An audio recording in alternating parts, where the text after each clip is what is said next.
काकभूषुंडी रामायण अनसुनी कथाएं।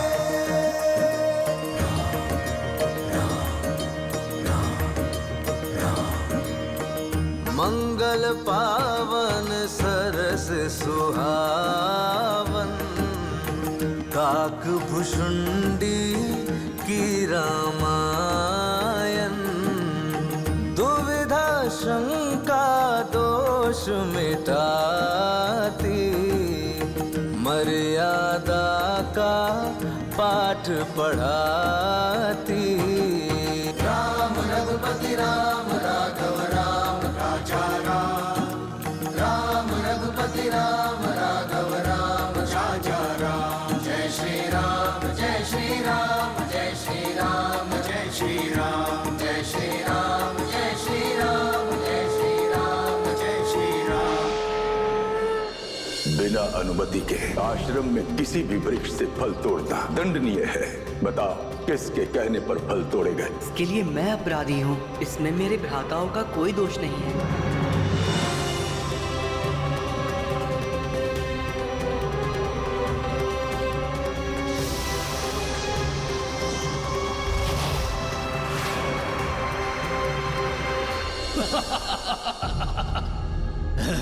राम, अयोध्या के राजकुमार। राजकुमार? हम लंकेश के सेवक तुम्हारा हरण करके तुम्हें लंका ले जाएंगे।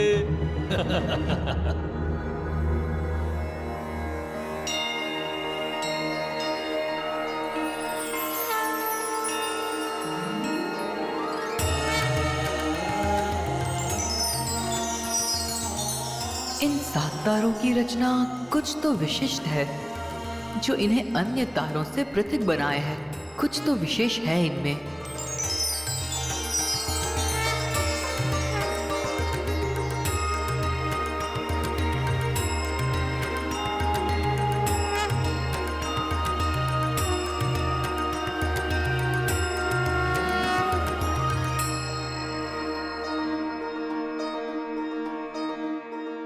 राम,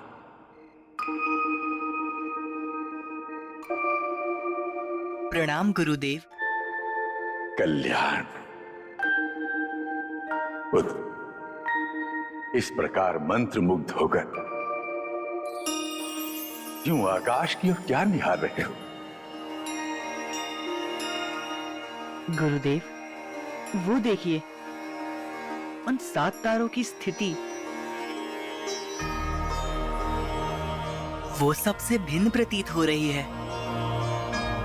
ऐसा लग रहा है जैसे ये कुछ कहना चाहते हो। राम, ब्रह्मांड में विचरने वाला ये तारा समूह बहुत ही विशिष्ट है। राम, इस तारा समूह को सप्तऋषि मंडल कहते हैं।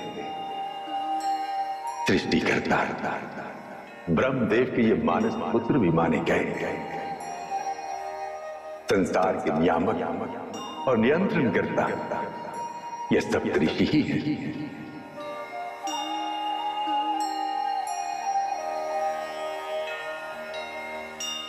राम, उषा काल निकट है। क्षितिज पर उभरने वाली ये लालिमा ब्रह्म मुहूर्त के आगमन का संकेत है। जाओ राम, अपने सहपाठियों और अन्य शिष्यों को निद्रा से जगाओ। आज हम सब मिलकर सूर्य नारायण का स्तुति गान करेंगे। जो आज्ञा गुरुदेव। कल्याण।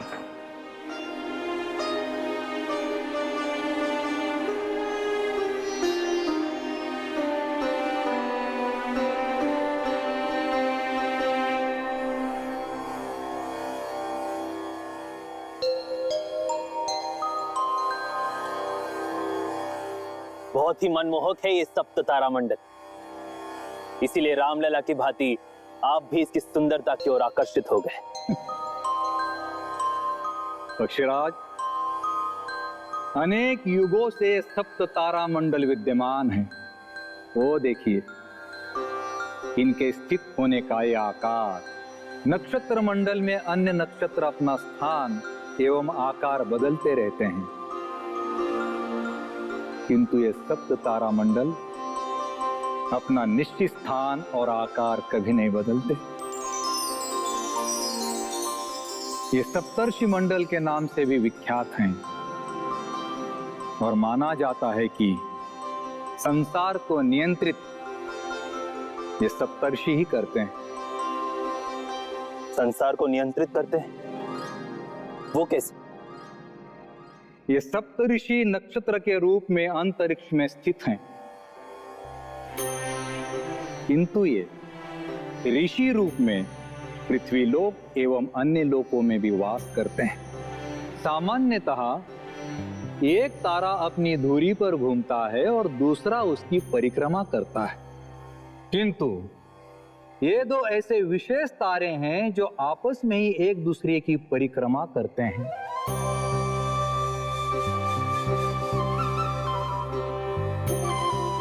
इनका नाम जानकर आपको आश्चर्य होगा। ये दो तारागण हैं ब्रह्मर्षि वशिष्ठ और उनकी पत्नी देवी अरुंधति।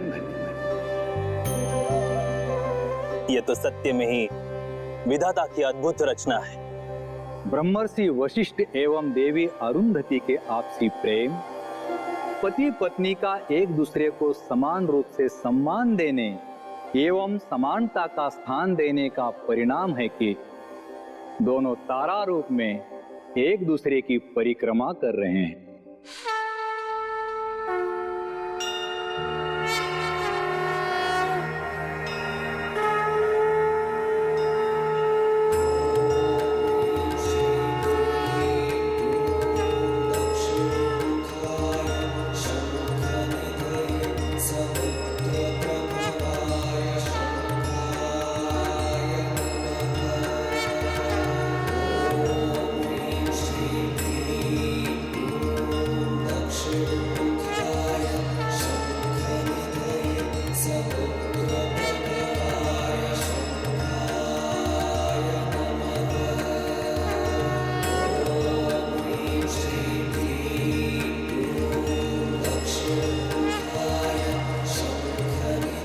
सूर्य देव को अर्घ्य देना हमारे नेत्रों के लिए बहुत आवश्यक है।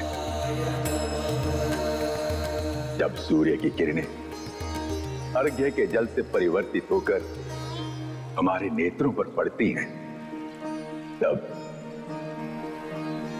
हमारे नेत्रों की ज्योति तेज हो जाती है। तब हम सूर्य नारायण को नमस्कार करेंगे और उनसे उत्पन्न ऊर्जा को ग्रहण करेंगे।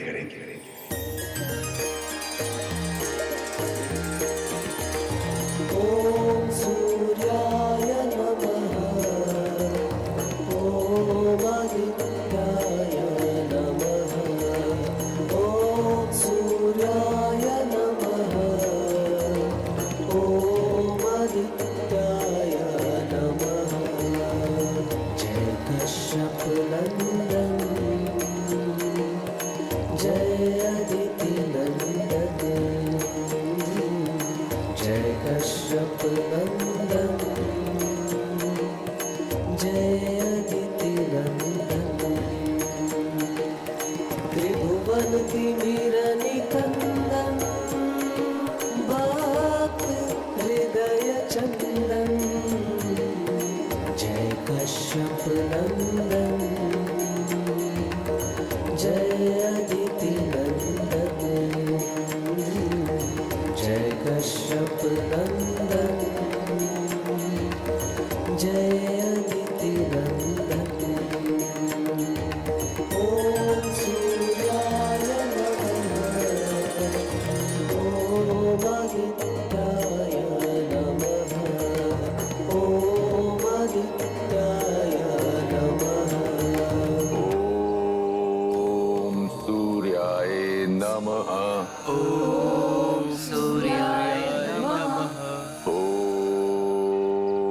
आदित्याय नमः। ओम प्रभाकराय नमः। ओम भास्कराय नमः।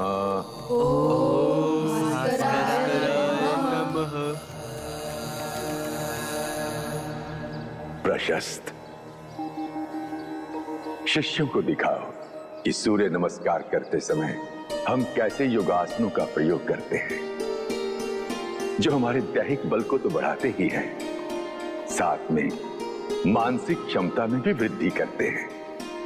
जो आज्ञा गुरुदेव।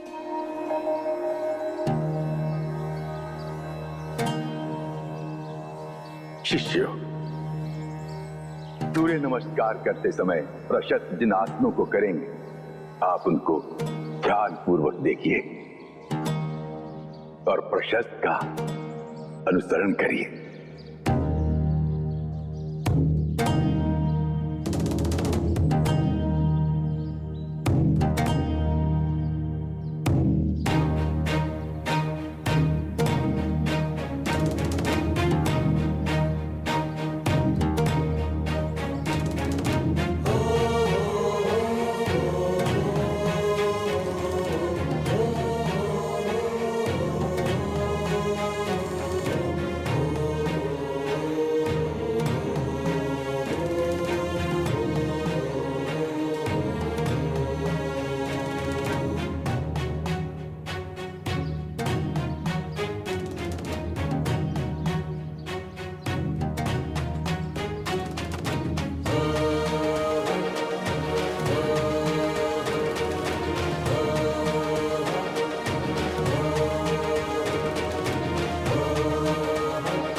कल्याण को।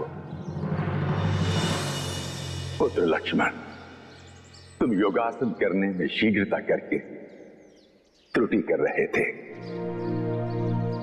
सूर्य नमस्कार हमारे दैहिक बल को ही नहीं बढ़ाता, अपितु श्वास को नियंत्रित करके इंद्रियों और मन को भी नियंत्रण करने में सहायक होता है।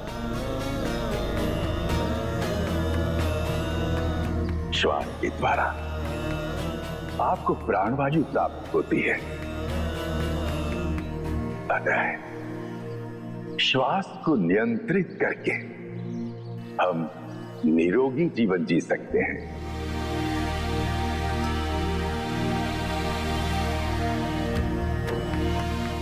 कल्याण हो।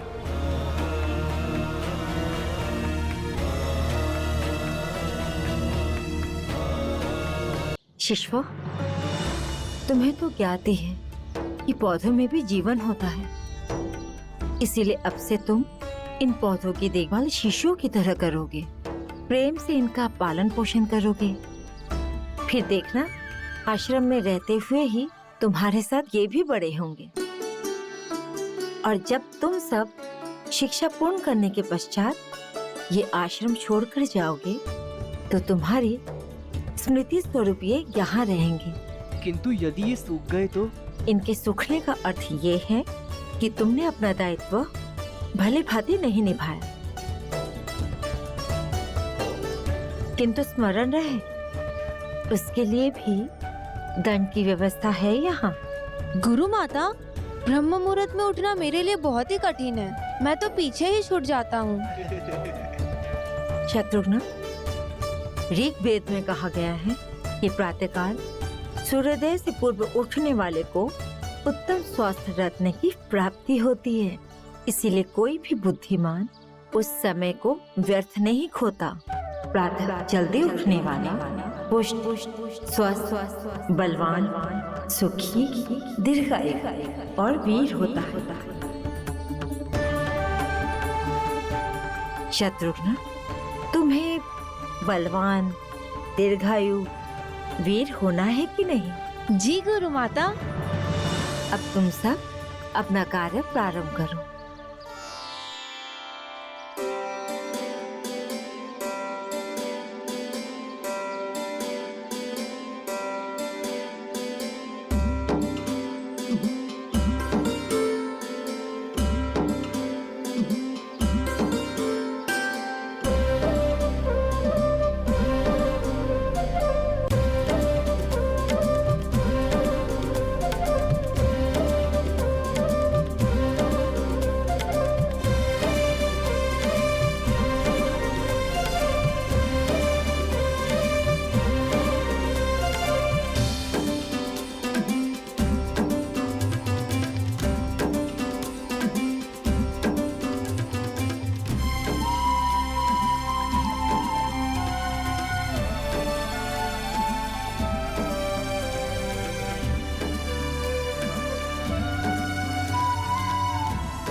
प्रशस्त से तो आपका परिचय हो ही गया है, और जो मेरे दाहिने खड़े हैं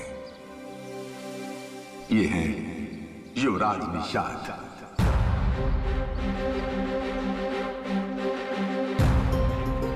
ये निषादों के राजा के पुत्र हैं। ये दोनों आपका बल प्रशिक्षण में मार्गदर्शन करेंगे।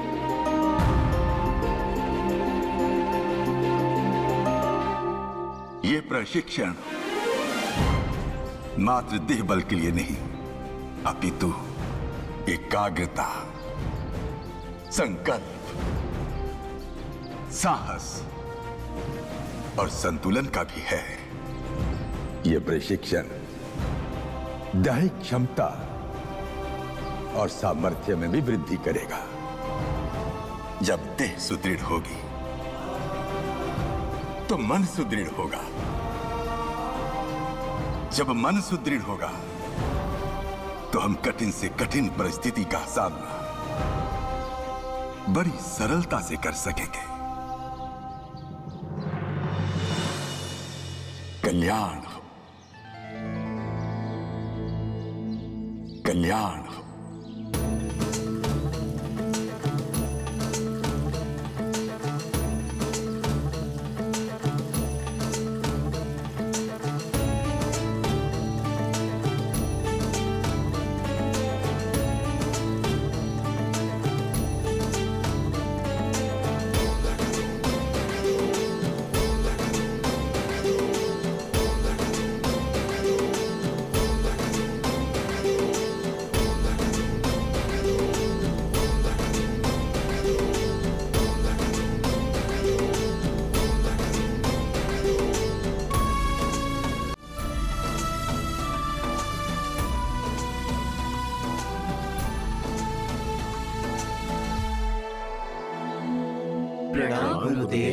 कल्याण हो। गुरुकुल के शस्त्रागार में आपका स्वागत है। शस्त्रों के संचालन के साथ साथ इनसे जुड़े मंत्रों का अध्ययन भी कराया जाएगा आपको। आपको जो भी शस्त्र पसंद हो उसे चुन लीजिए।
प्रहार करो।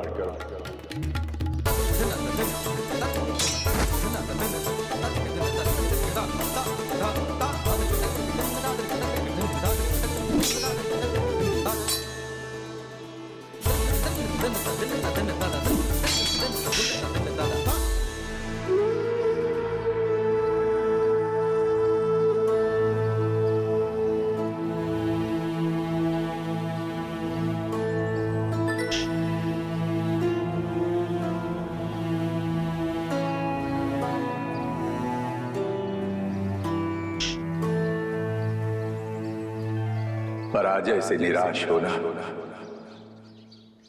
क्षत्रिय को शोभा नहीं देता। सदैव ऊंचा रहना चाहिए। तुम्हारा प्रथम दिवस है। जब तुम भाला संचालन में निपुण हो जाओगे तो कदाचित मुझे भी परास्त कर दोगे।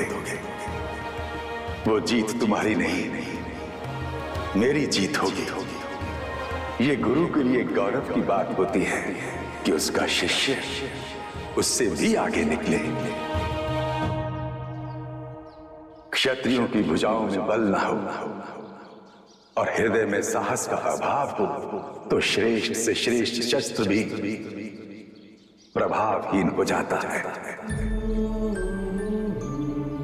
सामर्थ्य शस्त्र में नहीं, शस्त्र को धारण करने वाले में होता है। भुजाओं में बल और हृदय में साहस, यही क्षत्रिय की पहचान है।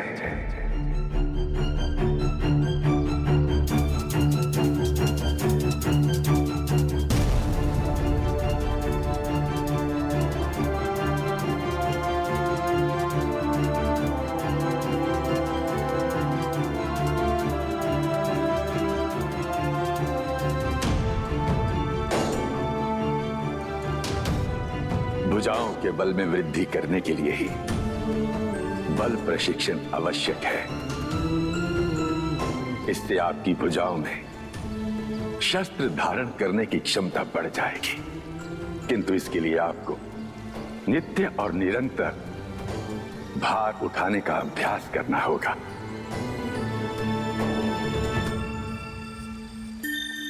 शिष्य,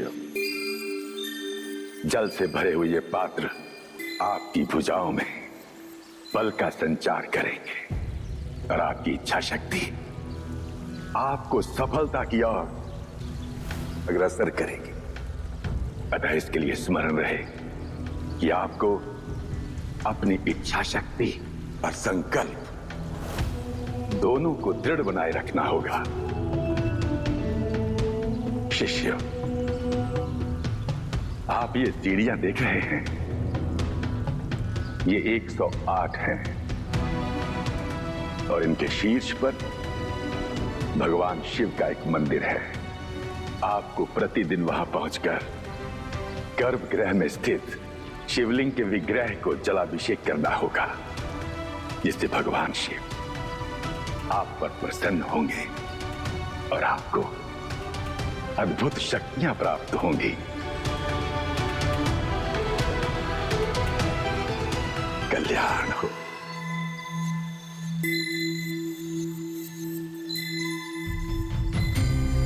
जय श्री राम।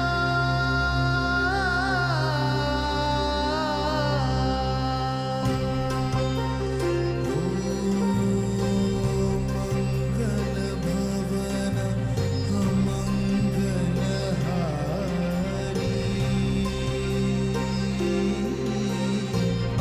द्रवहु सुदशरथ अजर बिहारी।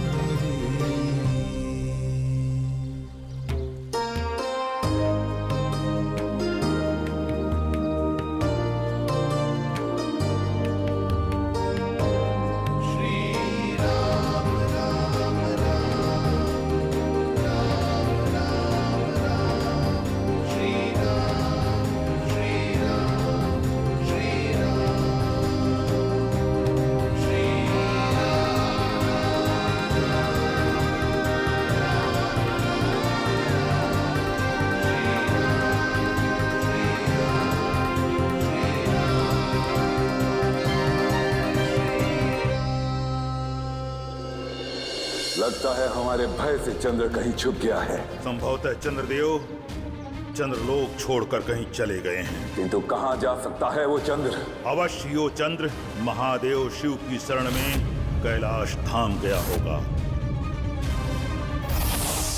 ये क्या, एकाएक ये पुष्पक विमान रुक कैसे गया?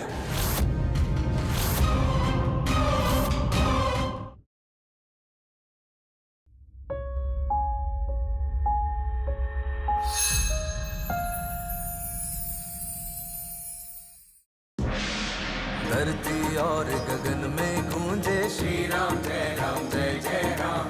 सृष्टि के कण कण में गूंजे श्री राम जय जय राम।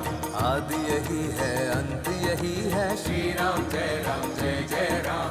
असीमित और अनंत यही है श्री राम जय जय राम। यश कीर्ति धन सहज दिलाए श्री राम जय राम। भव से नैया पार लगाए श्री राम जय राम। भव से नैया